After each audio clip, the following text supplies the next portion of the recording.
What's up, humans, and welcome to a new Psicoactivo. It's been a while since I do this last week because I was very busy. Just to give you guys heads up, you've already seen the Psicoactivo episode where I speak to Ida Cuéllar. I uploaded both the one in Spanish and in English. But let me tell you a little bit about what we did. Ida is an award winning filmmaker. His first long form film was The Secret of Dr. Greenberg. It was just released on Netflix in all of Latin America.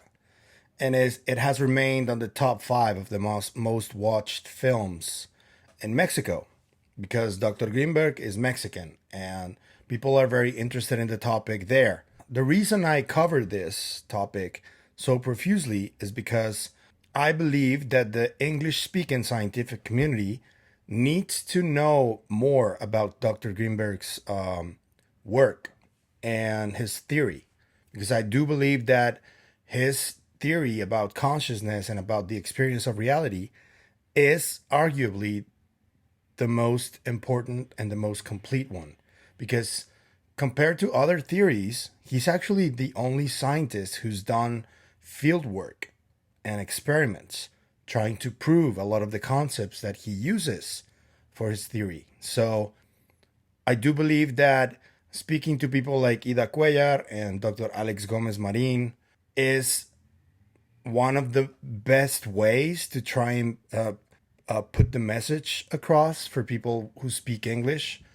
So on the way back, because he came to Tijuana, we did a couple of interviews for a new project that I'm working on with him. I will take credit that the phenomenon is something that because of me, people like Ida Cuéllar and Dr. Alex Gomez Marin have become more interested in, and even Alex collaborated with Kurjai Mongol, and Ida decided to do a project for his second feature film about the phenomenon, and I am helping him with it. So we're going to be working on this all throughout the year. We're going to try and interview a lot of people involved in the whole disclosure movement, and some of the most known faces, we're going to try and get them in there, and some of the oldest ones too. So you can expect some really interesting conversations on that project I'm doing with Ida. On the way back, because he came to Tijuana and then we went to Ensenada, we went to interview a few of the fishermen who have seen objects going into the water and getting out of the water. A lot of these fishermen do make trips to Guadalupe Island. And you've seen that recently they've reported that they believe there allegedly is a base underwater there. I don't know what type of base it is or anything, but I felt compelled to go and try to interview people who may have seen some stuff. And we did find two fishermen who have encounters. And a lot of the ones that we tried to get on camera wouldn't go on camera because they are afraid of the stigma still. And we just got two of them, but they were really interesting interviews. We're going to keep doing them. And we also interviewed Mexican pilot Julio Darwish, who spoke to us about his involvement in all of the efforts in Mexico and a lot of very interesting stuff that we got from him too. That was a really cool one.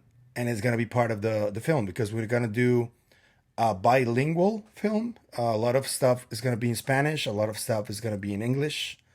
So we're going to do subtitles for both. So all of you can enjoy the film, but it's still a long way.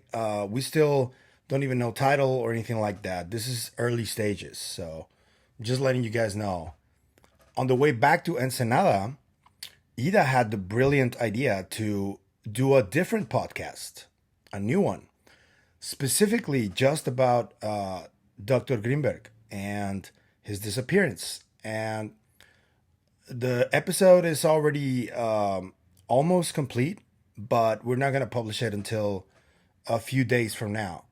The way we agreed was that I'm gonna publish the episode in English on my channel, and Ida is gonna publish the one in Spanish on his channel, which is named Ida Cuéllar.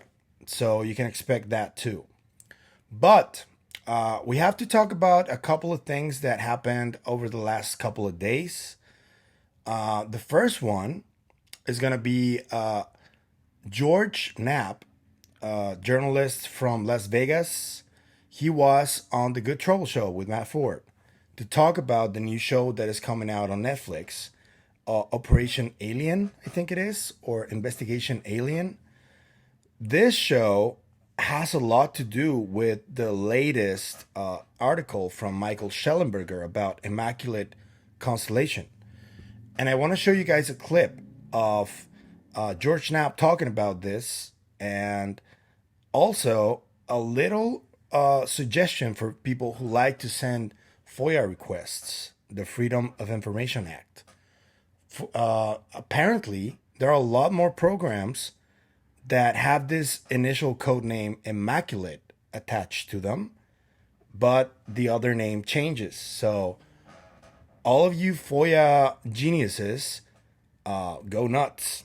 So, here's a clip. But you spoke on Weaponized about the Schellenberger article where it revealed this waived, unacknowledged special access program by the name of Immaculate Constellation. And you mentioned on the program on Weaponized that you have read the document. Can you elaborate on what you read and give us at least like one tidbit that folks at home don't know about that you think might be useful for members of Congress to know about?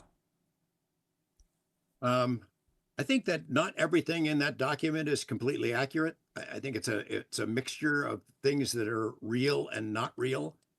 So I would caution folks to take it with a grain of salt.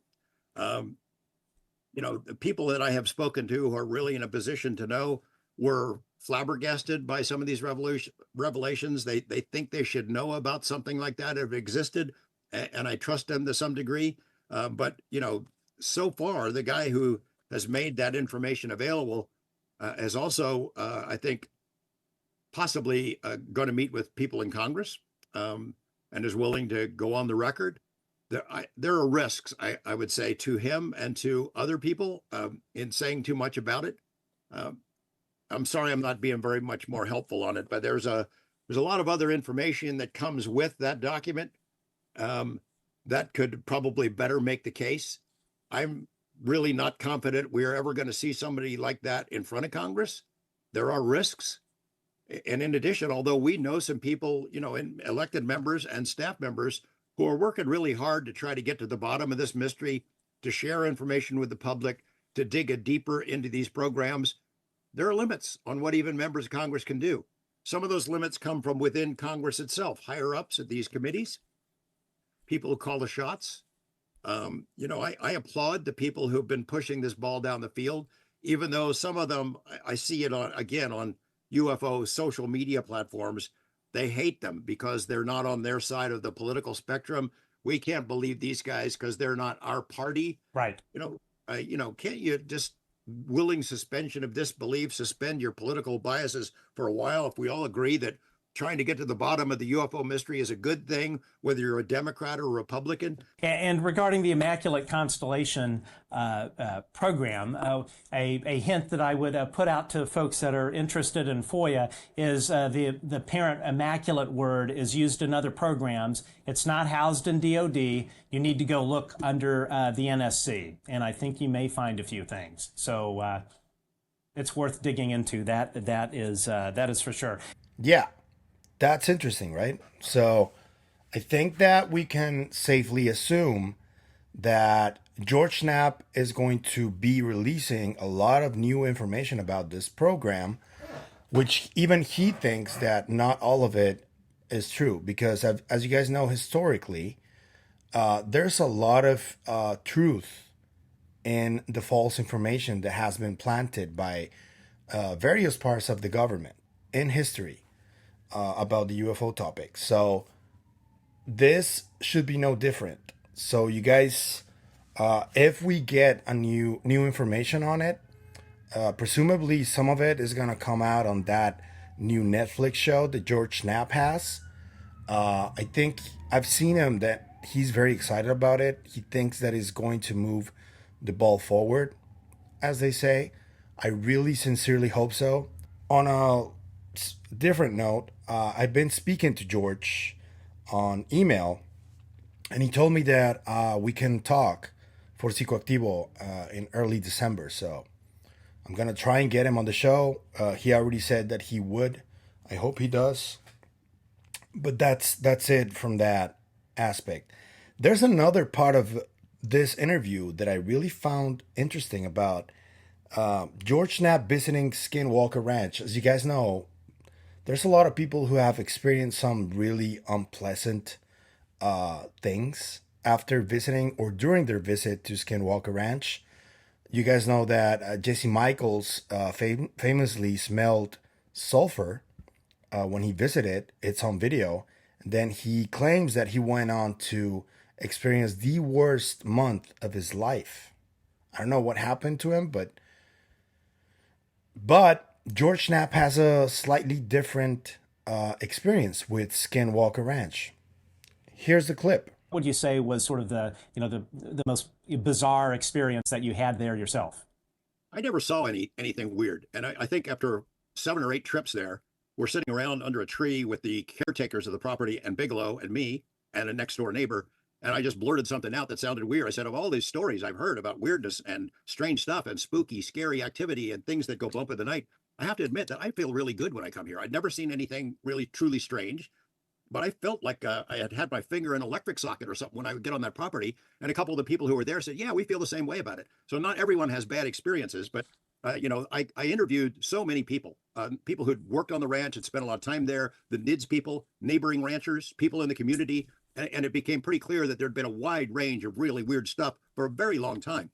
UFOs had been studied since the 70s. That had been a real hotspot, at least since then, and probably longer. The investigators who were collecting UFO stories back then were not looking into paranormal, crazy creature, weird stuff that sounded too outrageous at the time. But the NIDS guys were willing to follow the evidence where it led and got all these stories about, these are credentialed PhD folks who told me about these things that had happened to them on the property, strange creatures they had seen, that what looked like a portal of light right in the middle of the homestead that they're seeing. There's 2 guys up on top of the ridge, 2 guys on the bottom, walking through the pasture, dark of night. All they see is a dirty snowball of light, but this thing starts stretching into a tunnel of light, and a creature crawled out. It's wriggling through this tunnel of light, stands up, like 8 feet tall, humanoid shape, black features, can't see a face. As soon as it gets out, this tunnel collapses back into a little ball of light, and the creature starts running up the hill toward the guys who are on top of the ridge. They got the hell out of there. I don't blame them.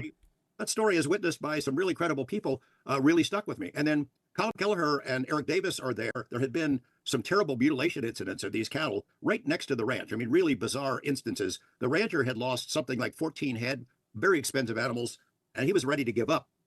They're there when this calf gets mutilated in broad daylight on a Sunday morning as the rancher and his wife are out on the pasture where it happened. It's as if that calf had been taken somewhere else, carved up, and then brought back and dumped there. Every bit of blood out of the animal, no blood on the ground, no teeth marks. It was not a predator. Something had used 2 cutting instruments, something like a big machete, and as well as a scalpel-like instrument for finer cuts, and then just left it there, seemingly to generate a reaction. Well, it worked because everyone was on edge. So right after that thing had happened, these guys from NIDS are on the property. There's a noise at night. Something is bothering the animals, the cattle. The rancher grabs his gun. I'm not losing another one. And he goes barreling out there in his truck.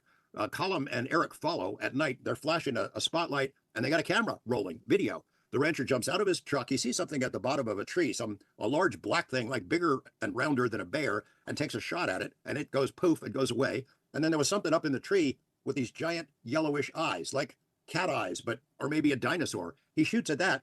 Whatever this thing was, it falls out of the tree. There's a little pile of snow at the bottom. There was still snow on the ground at the time, and it left a track, a 3-pronged track, like a raptor of some sort, in the snow. They get up there to where this thing had fallen out. They don't see any blood. They see the track, and the rancher goes into the bushes looking for this thing, whatever it was, which is crazy to think about. That's a heck of a story. And I know in subsequent years after we made that public and about some of the other creatures that have been seen, how preposterous it sounds. I give a lot of credit to these guys, though. They have PhDs. They don't want to be seeing dinosaurs in a tree. They don't want to see werewolves and hear those stories from the neighbors. They don't want to see creatures that don't exist, the dino beavers and things that people made fun of. But there they were. Credible people seeing this stuff, seeing tracks, physical. Yeah. So, what do you guys think about that? Why do you guys think that George didn't have a similar experience compared to other people? Let me know what you guys think, and let me know what you guys think about this new information about Immaculate Constellation. The Netflix show of George Knapp is gonna come out in a couple of days' time, so you guys, I'm gonna be aware of that and give you guys my thoughts on it. If there's any new information, I'm gonna share it with you guys. But let me know in the comments. If you like the content you see, I'm gonna ask you to please like, share, comment, and subscribe. Hit the bell notification so you can get notified when a new video drops. And if you want to support the channel in any other way, I'm gonna leave a few links in the description. There's a PayPal link, buy me a coffee. You can get yourself something through Mercado Libre, or you can get something for the podcast. I have an Amazon wishlist there, so you can help out. Any help and every help is always appreciated. So thank you. And without further ado, I'll see you guys until the next video. Bye.